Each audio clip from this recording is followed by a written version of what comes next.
Las bacterias son unos microorganismos procariotas compuestos de proteínas, ácidos nucleicos y polisacáridos, lípidos, que pueden ser tanto intra como extracelulares. Esto va a depender básicamente del lugar en donde estos cumplan con su ciclo de vida y empiecen a reproducirse.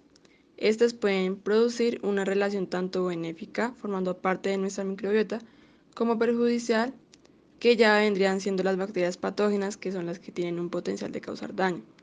Las bacterias intracelulares necesitan infectar una célula del huésped para poder cumplir con su ciclo, mientras que las bacterias extracelulares pueden cumplir con este objetivo sin infectar una célula.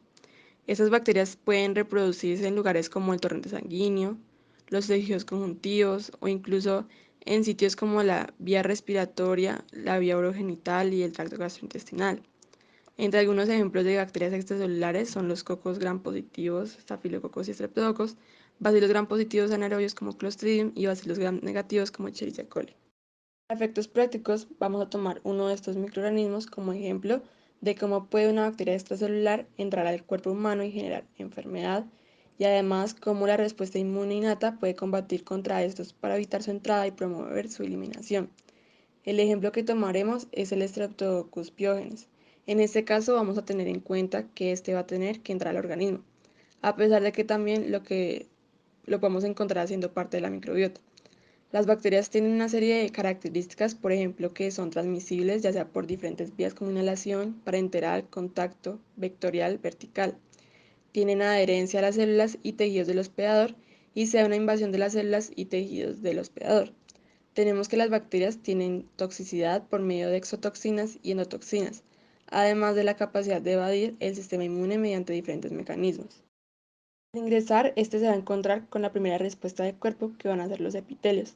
Estos van a funcionar como una barrera física, ya que por mecánicas van a impedir el paso de estas, contando con epitelios como el respiratorio, que va a hacer una especie de barrido para intentar expulsar el agente extraño que quiere ingresar, y también barrera química para generar un ambiente hostil para la bacteria, y así se intenta evitar su invasión. Si este Streptococcus fuese capaz de superar la primera etapa y que lograra ingresar a circulación, lo siguiente es que este en su membrana va a expresar moléculas que pueden ser reconocidas por células de la respuesta inmune innata. Estas moléculas son los PAMs, que van a ser reconocidas por los PRRs. Las bacterias extracelulares patógenas tienen dos mecanismos mediante los cuales producen enfermedades, que es mediante la inflamación y segundo la generación de toxinas. Por lo tanto, la inmunidad se va a basar en neutralizar las toxinas y eliminar estas bacterias extracelulares. Para la inmunidad la podemos dividir en inmunidad innata como mecanismos de fagocitosis, inflamación y el sistema de complemento, y por otro lado de la inmunidad adaptativa con sus mecanismos de neutralización, opsonización y sus anticuerpos. Y así es como se va a dividir nuestra inmunidad para neutralizar agentes patógenos. Para el reconocimiento de las bacterias extracelulares y demás microorganismos encontramos los PRR, que son receptores de reconocimiento de patrones. Estos pueden ser secretados así actuando como opsoninas, favoreciendo la fagocitosis, o pueden ser de señalización, donde ocurre una activación de la producción de citoquinas por parte de las células de la respuesta inmune innata. El PRR que puede reconocer un estreptococo es el TLR2. Estos receptores reconocen patrones moleculares asociados a patógenos, que entre los más comunes son el lipopolisacárido en bacterias gram negativas especialmente, y los peptidoglicanos y ácido lipoteictóico en bacterias gram positivas.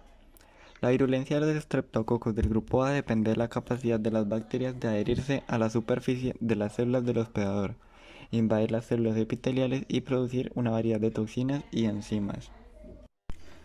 Ahora bien, pasando a la interacción hospedador-microorganismo inicial, tenemos de que la cápsula de ácido hialurónico es poco inmunogénica e interfiere con la fagocitosis, y las proteínas M interfieren también con la fagocitosis al bloquear la unión al componente C3b del complemento, el cual junto con C4b funcionan como opsoninas, aumentando la fagocitosis en células fagocíticas si tienen receptores para esas opsoninas al unirse a células microbianas.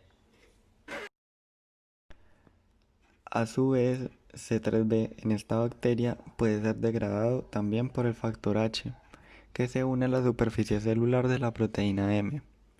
La proteína de tipo M se asemeja al C3b en su estructura y se hallan bajo el mismo control regulador. Estas proteínas interfieren en la fagocitosis al unirse ya sea al fragmento Fc de los anticuerpos o a la fibronectina, la cual bloquea la activación del complemento por la ruta alternativa y reduce la cantidad del C3b unido. Para saber lo que significaría esto, antes que nada hay unas cosas que debemos de recordar, como por ejemplo que C3b en el sistema de complemento es el evento en el que las tres vías, clásica, alternativa y vía de la lectina de unión amanosa, convergen donde se da la generación de un complejo enzimático que es la C3 convertasa, la cual es la encargada de fragmentar el C3 en C3A y C3B. Ahora bien, ya que tenemos unas proteínas que bloquean la activación por la ruta alternativa, se disminuye el C3b y al disminuir el C3b que está unido, el complejo C3bb que actúa como C5 convertasa no se formaría e iniciaría los pasos tardíos de la activación del complemento, el cual culmina con los componentes finales en la formación del complejo citolítico de ataque a la membrana MAC, el cual está formado por C5b, C6, C7, C8 y C9, el cual tampoco se formaría. Este complejo se inserta en la membrana de los microorganismos invasores haciendo poros que causan la pérdida de la integridad de la membrana y de esta forma va a causar una eliminación del microorganismo. Tenemos de que todas las cepas del Streptococcus pyogenes tienen en la superficie una peptidasa de C5A. La C5A es una mediadora inflamatoria junto con C4A y C3A, y estos se denominan anafilotoxinas, los cuales pueden aumentar el aporte sanguíneo en el área en el que son liberados y pueden atraer otras células hacia el sitio del daño celular, por lo que la disminución de C5A por la peptidasa del Streptococcus pyogenes puede llegar a causar la inactivación del C5A, que es una molécula quimioatrayente de neutrófilos y fagocitos mononucleares y que finalmente protege a la bacteria de una depuración precoz de los tejidos infectados. Respuesta inmune. Tenemos producción de citoquinas en la respuesta inmune innata. Cuando las células fagocitarias presentes en el foco infeccioso se activan al reconocer los PAMPs o citoquinas producidas por ellas mismas o por otros tipos celulares en un proceso ya sea autocrino o paracrino. Tenemos que después del reconocimiento de la bacteria, las células fagocitarias proceden a la internalización del patógeno para su eliminación. Como consecuencia de su activación, los macrófagos producen diferentes familias de citoquinas.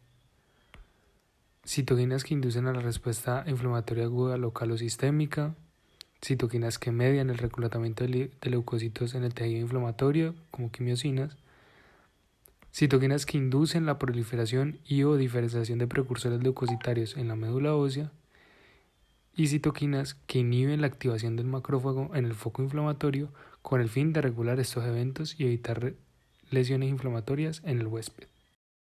La inflamación. La inflamación es inducida por las células como macrófagos, células dendríticas, mastocitos y otros, que responden a los estímulos lesivos y sacan mediadores químicos como las citoquinas que se producen de proteínas plasmáticas, que reclutan a los linfocitos para que se eliminen por fagocitosis los microorganismos. Por lo tanto, en este proceso se busca mediar la capacidad del organismo para eliminar patógenos.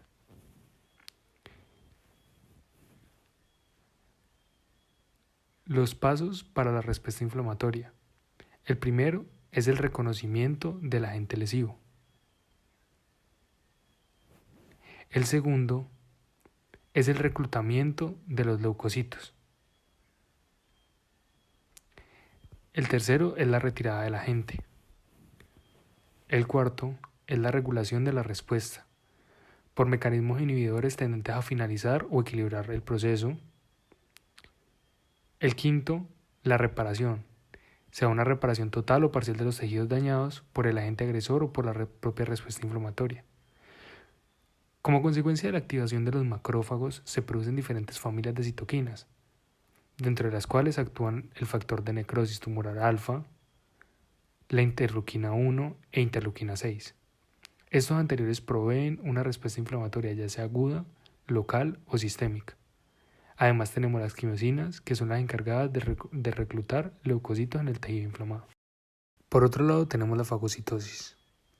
Primero que todo hay que mencionar que los fagocitos se unen a las bacterias extracelulares mediante el uso de PRRs y asimismo generan destrucción por enzimas, especies reactivas del oxígeno y óxido nítrico. Finalmente, también se participa en secreción de citoquinas y presentación y procesamiento del antígeno. Dentro del proceso de fagocitosis tenemos las citoquinas interleuquina 12 y factor de necrosis tumoral alfa.